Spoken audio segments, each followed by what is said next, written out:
किसान भाइयों, ये हमारा 1 हेक्टेयर में एकीकृत कृषि प्रणाली के अंतर्गत हमने कृषि फसलों के साथ साथ नींबू वर्गीय कुछ पौधे लगाए हैं। नींबू है, किन्नो है, संतरा है और मौसम्मी है।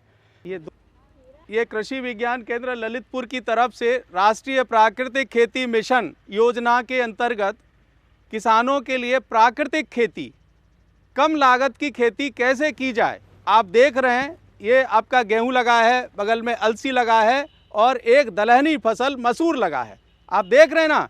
और ये पूरी तरह से प्राकृतिक है।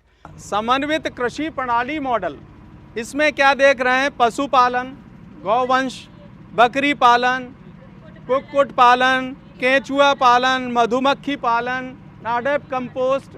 तो किसान के यहाँ यदि एक किसान ये सारी प्रणाली को अपने 1 हेक्टेयर खेत में 2.5 एकड़ ज़मीन में सब कुछ करता है, तो क्या है, बकरी पालन से भी आमदनी होगी, गाय पालन से भी आमदनी होगी, भैंस पालन से भी आमदनी होगी और मुर्गी पालन है ना, बकरी पालन है। यह प्रणाली कृषि विज्ञान केंद्र ललितपुर पर है ना अपनाई जा रही है।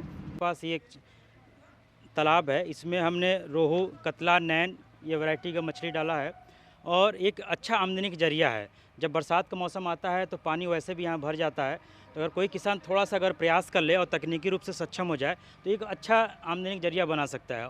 गाय यूनिट भी है जिसको कि साल भर खिलाने के लिए हम हरा चारा उपलब्ध कराते हैं। उसी के तहत देखिए हमारे पास बरसीम जो मल्टी कट है, वरदान प्रजाति है। साथ ही साथ देखिए उधर ओट जई है, JHO 822 वैरायटी है।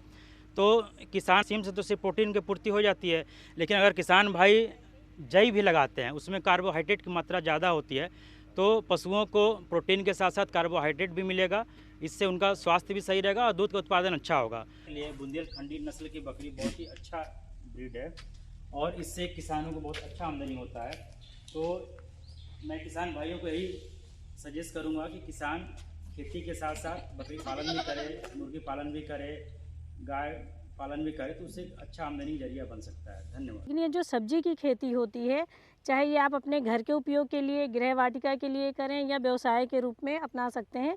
इससे क्या आपको प्रतिदिन आमदनी भी मिलेगी, उसके पश्चात आपकी जो घर की प्रतिदिन की आवश्यकता है वो भी पूरी होगी और आपकी इससे आय की भी बचत होगी। और आय अर्जन देखिए 2 काम करेगा, जो पैसा हम सब्जी पे खर्च करती हैं हमारी महिलाएं या हम सभी लोग, वो पैसा भी बच रहा है।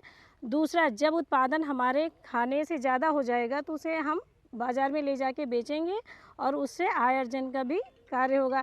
जैविक गृह वाटिका हमारी जो महिलाएं हैं जो कृषि विज्ञान केंद्र से जुड़ी हैं, ये सबको जो है अपने अपने घर पे कैसे हम गृह वाटिका स्थापित करें और उसके क्या फ़ायदे हैं, हमने ऐसी 50 महिलाओं को चुना और जिनको गृह वाटिका के अंतर्गत सब्जी का बीज और पौध यहाँ से वितरित की गई। तो आप जिस तरह से देख सकते हैं कि ये पौधा जब 6 सप्ताह का हो जाता है, क्योंकि जब हम ये पौधा लगाते हैं, ये जो दूरी आपको दिख रही है, कम से कम 45 सेंटीमीटर की दूरी रखी जाती है। 30 सेंटीमीटर भी रख सकते हैं, 45 इसलिए रखी जाती है क्योंकि आने जाने और आपको बैठ के इसमें जो भी कार्य करने हैं उसके लिए आसानी रहे। और ये जो बेलें हैं ये जैसे ही 6 सप्ताह की होती हैं, आपको इसको ऊपर चढ़ाते जाना है। ये जो करछियां लगी हुई हैं, आप सनई का इस्तेमाल कर सकते हैं, उससे आप बांध सकते हैं। और इस तरह से छप्पर रहना चाहिए जिससे इसमें नमी, जो आप ह्यूमिडिटी बोलते हैं, वो बनी रहे। ठीक है। और ये इनमें देखिए ये जड़ें आते जा रही हैं, देखिए हर नोड पे जड़ें आते जा रही हैं। और ये जब ऊपर बढ़ता जाएगा, जब ये 2 से 3 फीट का हो जाता है, तब ये तोड़ाई योग्य पत्ते हो जाते हैं, तब आप तोड़ाई करके इसे बेच सकते हैं। हाईटेक नर्सरी है कृषि विज्ञान केंद्र में और मात्र 2 रुपए में आपको ये पौध उपलब्ध है। और यदि आप बीज दे देते हैं हमको तो 1 रुपया 75 पैसा ही देना पड़ेगा। तो ये पूरा आप देख रहे हैं हाईटेक में, ये नेट हाउस में, पॉली हाउस में, इस तरह से ये खेती की नई तकनीक है जिसको हम अपना करके अधिक लाभ ले सकते हैं। जो हमारी श्री अन्न फसलें हैं, जैसे ज्वार है, बाजरा है, कोदो है, मड़ुआ है, झंगोरा है, कौड़ी है, काकून है, कुटकी है और ब्राउन टॉप मिलेट है। यहाँ पे कृषि विज्ञान केंद्र सन 2018 से ही प्रदर्शन के तौर पे तकनीकी पार्क में और कृषकों के प्रक्षेत्र पे लगाया जा रहा है। इसके बहुत ही अच्छे परिणाम मिले हैं। यहाँ की जैसा कि इन फसलों की एक विशेषता होती है कि ये इनका नेचर जो होता है वो हार्डी होता है, कठोर होता है। ये मृदा कोई भी हो, चाहे लाल हो, चाहे काली हो, चाहे मौसम जो हमारी प्रतिकूल मौसम में भी ये इसकी जमाव होने की क्षमता, उत्पादन देने की क्षमता होती है। दूसरा क्या है, इसमें कीड़े बीमारियों की जो समस्या होता है वो बहुत कम के बराबर होता है।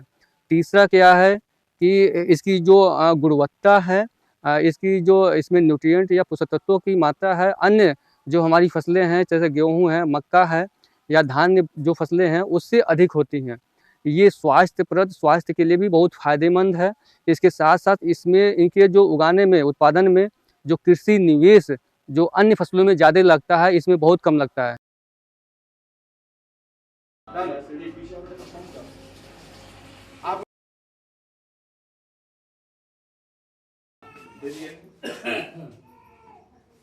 दूध बहुत सस्ता जाता था, आदमियों को कोई फारदानी रहती थी, कोई 30 का लेता, कोई 25 का लेता, कोई 35 का लेता। सर गांव में समूह से बलनी लाए हम लोगों को, अब पहले से 80 रुपये लीटर सर दूध जाता है। ज़्यादा सीधे महिलाओं के खाते में पैसे जाते हैं। क्या नाम है आपका? शांति। शांति, दूध लेके आई हैं? और दूध लेके आए। अच्छा, तो भैंस का है? भैंस का है। अच्छा, आपका 64 फैट आया है, हाँ। ये 64 रुपए 61 पैसा, हाँ। इसका मतलब 65 रुपए किलो करीब हो गया हाँ, दूध। हाँ। अच्छा, ये बताइए कि जब ये दूध का यहाँ पर नहीं लिया जाता, डेयरी नहीं थी, तब आपका दूध ग्वाला क्या भाव लेता था? 40 को। 40, और इस समय आपका 65 जा रहा है, हाँ, 65 जा है रहा ना? है। तो कितना फायदा हुआ? 25 रुपए, हाँ, 25 1 लीटर पे 25 रुपए। फायदा। तो डेयरी से आपको फायदा है ना? फायदा है। अच्छा, खुश है आप? खुश खुश।